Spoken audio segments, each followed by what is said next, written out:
Российские войска как раз оказали нам нужную помощь. Мы своими силами, как и имеем сейчас, не смогли никак пробить даже вот первый рубеж. Это поворот на Дачный. Потому что без бронетехники туда невозможно было пройти. Очень большие у них тоже укрепки. Районы, так их будем называть.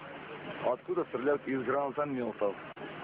Когда показывается борт, именно борт, а не лобовая часть, допустим, не носовая часть бронетехники, они открывают огонь из гранатометов, причем с достаточно близкого расстояния, его не видно в засаде.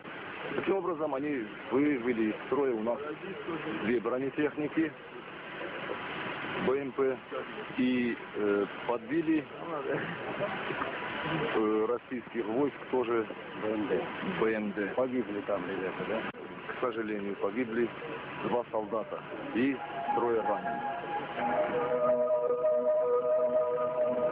Уже войдя в Черню, российские десантники еще несколько дней встречали здесь упорное сопротивление отдельных ингушских групп, вооруженных не хуже регулярной армии. Эта боевая машина десанта попала в засаду на подступах к Чернилу. Она была в упор поражена управляемым противотанковым снарядом.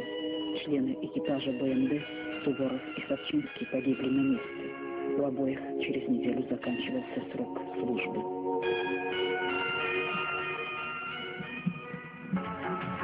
К исходу новой недели практически все ингушские формирования были выбиты за пределы Северной Осетии.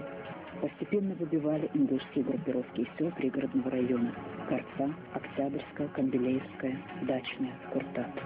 В освобожденных населенных пунктах